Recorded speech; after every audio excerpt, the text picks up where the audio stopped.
Okay, before we dive into the meat and potatoes of this installment of the big music theory online class that I'm making here, I want to do a little bit of review just to make sure that we're all on the same page. So just a couple quick videos reviewing the kind of main points of what we need to know going forward to be successful in this class.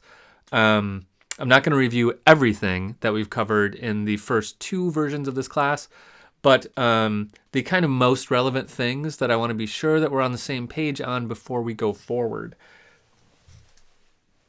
So first things first, key signatures and keys, particularly just major keys, because we're going to talk about minor keys shortly. So I want to be sure that we're on the same page with how to determine what key we are in. Let's just look at a couple key signatures. And particularly what I want to remind you of here is the rule to figure it out. So let's throw this key signature on here. And I want you to tell me what key we are in. Do you remember the rule? The rule for sharps. When you see sharps, the rule is you take the last sharp and you go up a half step. So this is a C sharp.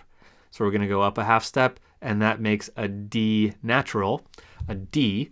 And D is the name of this key. So no matter how many sharps we have, you always take the last one. Let's look at a crazy key signature.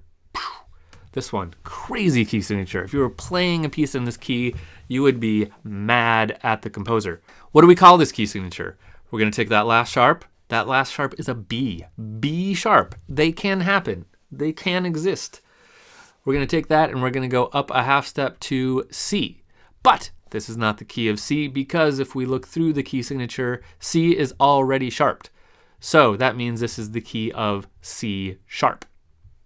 Okay? C sharp major. Let's look at another one. Here we go. The favorite key of any guitar player. We take the last sharp. It's a D. We're going to go up a half step, and that's E. So this is the key signature for the key of E. So the rule is you take that last sharp, you go up a half step. Now, if we're looking at flats, slightly different rule. The rule on flats is we take the second to last flat, and that is it. That is the name of our key. So here we have three flats, B flat, E flat, and A flat. So we're going to take our second to last flat, that's E flat, and that's the name of the key. So E flat major is the name of this key. Let's look at a big crazy one. There we go. Another really ugly key. But let's take our second to last flat, and it is a C flat. And you're like, why? Why would anyone do that? Because you can. If you get into really weird key signatures, you can do that. So this is the key of C flat, is what we're looking at here. Let's do maybe this one. What's this key? This is A flat, right? Second to last, A flat. Just two flats. The key is going to be B flat, because second to last one. Now there's one exception to, actually there are two exceptions to these rules that I've told you.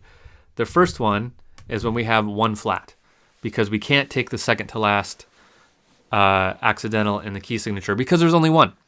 So in this case, you just have to remember one flat is the key of F. F is one flat.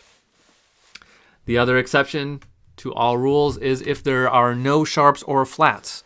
And in that case, it is the key of C major. So C major is no flats or sharps, just nothing. One flat is F, and all the rest of them follow those rules. If it's sharp, you take the last one, go up a half step. If it's flats, you take the second to last one, and that's the name of it. So that's how we figure out the name of the key we are in based on the key signature.